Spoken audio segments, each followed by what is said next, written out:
آج کی اچھی بات خیر کی چابی اور شر کے لیے تالا بن جاؤ۔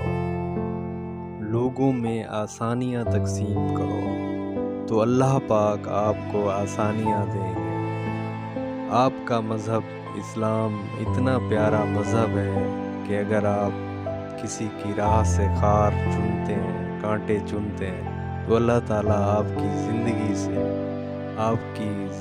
کے کانٹوں بھرے جنگل سے اللہ پاک جو ہے نا وہ کانٹے ہٹا دیتے ہیں۔ اور آسانیاں جب آپ کسی کو دیتے ہیں، در حقیقت آپ خود کو آسانی دے رہے ہیں۔ ہمیشہ اچھی نیت کے ساتھ آگے بڑھیں۔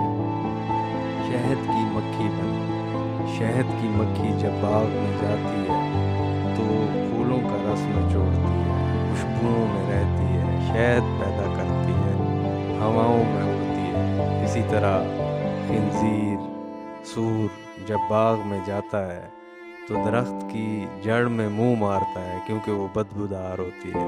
جیسا وہ خود ہے ویسا ریئیکٹ کر رہا ہے۔ تو آپ بھی ہمیشہ لوگوں میں اچھی چیزیں دیکھیں، مثبت سوچ کو لے کر آگے چلیں، کبھی کسی کے بارے میں برا نہ سوچیں۔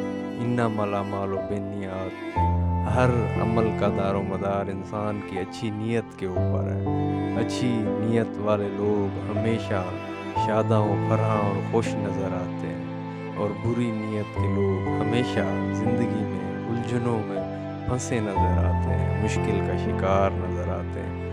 اللہ تعالیٰ آپ لوگوں کو آسانیاں دے اور آسانیاں تقسیم کرنے کی توفیق عطا فرمائے۔